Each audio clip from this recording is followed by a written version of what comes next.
Sir చాలా మందికి notification వచ్చినట్టు కూడా తెలుసుకోరు, లాస్ట్ డేట్ అప్పుడు చూసుకుంటారు, కంగారు పడుతూ ఉంటారు.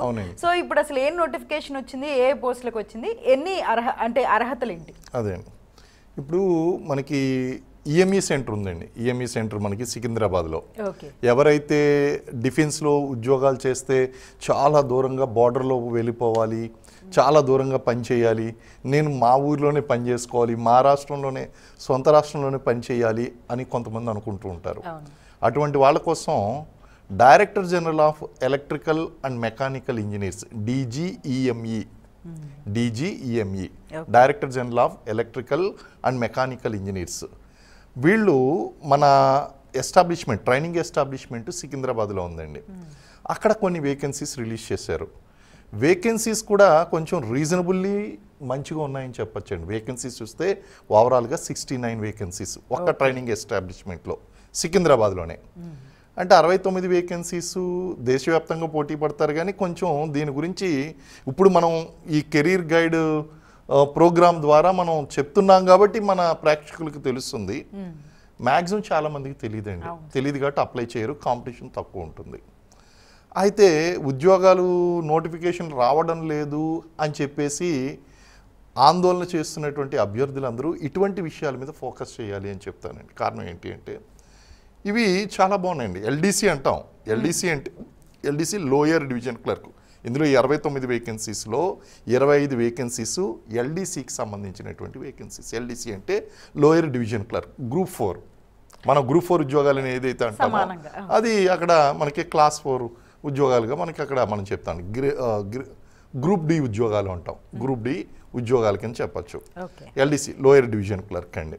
దానికి వీళ్ళు జస్ట్ ఇంటర్మీడియట్ చదివితే సరిపోతుంది, డిగ్రీ కూడా అవసరం లేదు, ఇంటర్మీడియట్ చదువుకుంటే సరిపోతుంది. అవి 25 వేకెన్సీస్ ఉన్నాయి. నెక్స్ట్ 10th క్లాస్ చదువుకున్నటువంటి వాళ్ళకి ఒక రకంగా చెప్పాలంటే మనకి ఆఫీస్ అటెండర్ స్థాయి ఉండేటువంటి వాళ్ళకి మన అభ్యర్థులు ఎవరు కూడా అశోక్ నగర్లోని వాటిలో ప్రిపేర్ అవుతున్నటువంటి వాళ్ళు దీనికి అప్లై చేయడానికి ఇష్టపడరు. కానీ 10th పాస్ అయ్యి ఉన్నటువంటి వాళ్ళు తర్వాత చదువు ఆపేసినటువంటి వాళ్ళు కొన్ని ఇటువంటి ఉద్యోగాలకి అప్లై చేయడానికి ఇష్టపడతారండి. ఆ ఉద్యోగాలు 37 ఉన్నాయండి.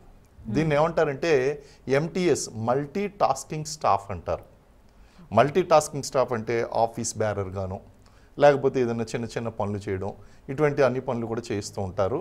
అంటే డిఫెన్స్లో కేవలం యూనిఫామ్ వేసుకుని పనిచేసేటువంటి ఉద్యోగాలు కాదు, ఇలాంటి ఉద్యోగాలు కూడా ఉంటాయండి. దీన్ని మినిస్టీరియల్, నాన్ మినిస్టీరియల్ ఉద్యోగాలు అని చెప్పేసి అంటారు. అంటే ఆఫీసుల్లో పనిచేసేటువంటివి ఇలాంటి ఉద్యోగాలు అన్నమాట అండి. సో LDC వేకెన్సీస్ ఏమో 25, మల్టీ టాస్క్ స్టాఫింగ్ వేకెన్సీస్ ఏమో 37, అలాగే జూనియర్ టెక్నికల్ ట్రైనింగ్ ఇన్స్ట్రక్టర్ ఈ ఉద్యోగాల గురించి చాలామందికి తెలియదండి. ఇది గ్రేడ్ C ఉద్యోగం, చాలా మంచి ఉద్యోగం. ఓ రకంగా చెప్పాలంటే గ్రేడ్ C ఉద్యోగాలు సెంట్రల్ గవర్నమెంట్ అంటే చాలా మంచి జీతాలు కూడా వస్తూ ఉంటాయి. సో అవి వేకెన్సీస్ 2 ఉన్నప్పటికీ కూడా BScలో మ్యాథ్స్ ఫిజిక్స్ చదువుకున్నటువంటి వాళ్ళు దీనికి ఎలిజిబుల్. BScలో మ్యాథ్స్ ఫిజిక్స్ ఉన్నటువంటి ప్రతి ఒక్కరూ కూడా దీనికి అప్లై చేసుకోవచ్చు. JTTI junior technical training instructor ఉద్యోగాలు ఉన్నాయండి. అంటే 21 సంవత్సరాల నుంచి 30 సంవత్సరాల మధ్య వయసు ఉన్నటువంటి వాళ్ళు ఎవరైనా సరే ఈ ఉద్యోగానికి అప్లై చేసుకోవచ్చు. అలాగే సెంట్రల్ గవర్నమెంట్ నామ్స్ ప్రకారం, ఇది ఆర్మీ అన్నాం కదా అని చెప్పేసి రిజర్వేషన్లు ఉండవని అనుకోవద్దు, ఇది సెంట్రల్ గవర్నమెంట్ రిక్రూట్మెంట్ చేస్తుంది కాబట్టి ఈ నామ్స్ ప్రకారం OBCలకి 3 సంవత్సరాల ఏజ్ రిలాక్సేషను, అంటే వాళ్ళు 33 సంవత్సరాల వరకు OBCలు ఎవరైతే ఉన్నారో నాన్ క్రీమీ లేయర్ అభ్యర్థులు వాళ్ళు 33 ఇయర్స్ వరకు అప్లై చేయొచ్చు. అలా కాకుండా SC ST వర్గానికి చెందినటువంటి వారు కనుకైతే వాళ్ళు 5 సంవత్సరాలు అంటే అప్ టు 35 ఇయర్స్ అప్లై చేయొచ్చు. వీళ్ళు కాకుండా సాధారణంగా అనుకుంటారు డిజేబిలిటీ ఉంటే ఆర్మీకి పనిచేయరు కదా అని. ఈ ఆర్మీ ఎస్టాబ్లిష్మెంట్లోనే డిజేబిలిటీ ఉన్నటువంటి వాళ్ళు కూడా, ఎందుకంటే ఇవన్నీ కూడా క్లర్క్ పోస్టులు కాబట్టి, clerk, junior training technical institute ఇటువంటివి కాబట్టి అప్లై చేయొచ్చండి వీళ్ళు కూడా. వీళ్ళకి 10 సంవత్సరాల వరకు కూడా ఏజ్ రిలాక్సేషన్ అనేటువంటిది ఉంటుంది. అలాగే స్టెనోగ్రాఫర్ ఇంటర్మీడియట్ చదువుకుని వాళ్ళు ఆ యొక్క షార్ట్ హ్యాండ్ ఎగ్జామ్ అని చెప్పేసి అంటారండి. ఆ షార్ట్ హ్యాండ్ ఎగ్జామ్స్లో లోయర్ పాస్ అయినటువంటి వాళ్ళు ఎవరైనా ఉంటే కనుక వాళ్ళ కోసం 2 వేకెన్సీస్, ఇలాగా వేరియస్ వేకెన్సీస్ అనేటువంటివి ఇవ్వడం జరిగింది. LDC కనుక అప్లై చేసినట్లయితే LDC స్టెనోగ్రాఫరు వీటికి అప్లై చేస్తే కనుక 25 సంవత్సరాలు మాత్రమే అప్పర్ ఏజ్ లిమిట్, ఓన్లీ 25.